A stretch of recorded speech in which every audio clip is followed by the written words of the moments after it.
आप सभी साथियों, वीडियो को देखने वाले और सुनने वाले आप सभी का वंदन है, अभिनंदन है। और मैं इस बात को कहना चाह रहा हूँ कि देश की सरकारें, देश के नेता, देश के बुद्धिजीवी वर्ग एक बात बताते हैं कि अगर देश के अंदर शराब नहीं बिकेगी तो जो कर्मचारी हैं उनको तनख्वाह नहीं मिलेगी। हाँ, बिल्कुल सही कह रहे हैं आप। ये बातें हर व्यक्ति, देश का 99% लोगों का यही कहना है। लेकिन मैं नरेंद्र सिंह, हिंदू जागरण समिति, राष्ट्रीय प्रवक्ता, भारतीय किसान यूनियन भानु, राष्ट्रीय महासचिव, व्यापार मंडल, उत्तर प्रदेश के मऊ जनपद का मैं सचिव, मैं ये कहना चाह रहा हूँ आपसे कि शराब बेचने से देश में प्रतिवर्ष 6,000 लाख करोड़ रुपए का घाटा होता है। इसके बावजूद भी देश की जनता को शराब लाइसेंस दे करके बिकवाई जाती है और पिलाई जाती है। यह भारतवर्ष की एक बहुत बड़ी विडंबना है। साथियों, प्रतिवर्ष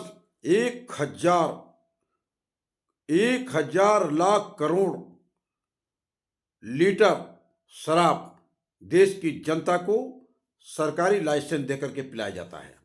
सरकारें पिलाती हैं। इससे जो रेवेन्यू आता है वो 3,000 लाख करोड़ रुपया रेवेन्यू आता है।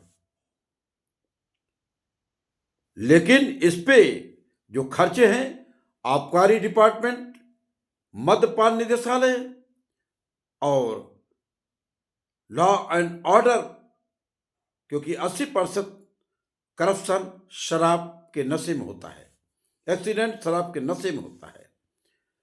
तो ये 3 तरह के जो खर्चे हैं, ये खर्चे कितने हैं? 9,000 लाख करोड़ रुपया।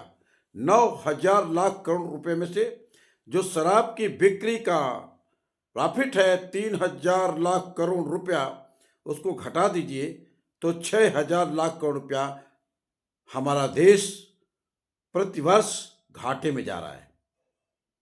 हकीकत तो यह है कि देश की सरकारें शराब पिला रही हैं। हकीकत तो यह है कि देश की सरकारें शराब पिला करके देश के नौजवानों को पथभ्रष्ट कर रही हैं। हकीकत तो यह है कि देश की सरकारें शराब पिला करके हमारे भारत के जवानों की जवानी खत्म कर रही हैं। हकीकत तो यह है कि इन राजनेताओं को न शर्म है, न हया है, न लाज है।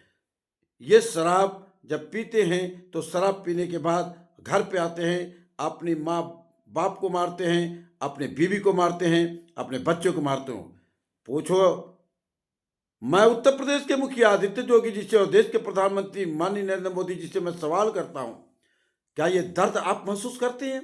बेटी बचाओ बेटी पढ़ाओ का तो नारा लगाते हैं, लेकिन जब उसका बाप दारू पी के आता है और अपनी बेटी को मारता है, कैसा है? ये दर्द नहीं महसूस होता है? आप अपनी मातृभूमि की जयकारा लगाते हो और इसी मातृभूमि पे पैदा हुए माताएं जब शराब के नशे में उनके बेटे आते हैं घर पे और अपने माँ बाप को गाली देते हैं, मारते हैं, महसूस नहीं करते हैं आप? ये सब कारण शराब का है। इसके बावजूद भी आपको शर्म नहीं आती है? रामकृष्ण की धरती पे आप शराब बिकवाते, ये शर्म नहीं आती है? इसका मतलब ये होता है कि देश की सरकारें तो चाहती हैं कि देश के नौजवानों का जो जोश है, जो ओज है, जो तेज है, वो शराब के नशे में बुरी तरह से ध्वस्त हो जाए और हमारी कुर्सी बरकरार रहे, ताकि कोई हमारी कुर्सी के बारे में और देश के बारे में न सोच सके, केवल मेरे बारे में सोचे। इसलिए मैं भर्त्सना करता हूँ, आज़ादी के बाद के उन सारी सरकारों को मैं लताड़ता हूँ, मैं उन पे मतलब उनका खंडन करता हूँ, और मैं ऐसे आज़ादी के बाद के अब तक के सारे राजनेताओं को मैं यही कहता हूँ कि ये रावण के वंशज हैं, ये कंस के वंशज हैं, ये दुर्योधन के वंशज हैं। ये कभी भी देश में अच्छे कार्य इनसे नहीं हो सकते हैं। जय हिंद, जय भारत।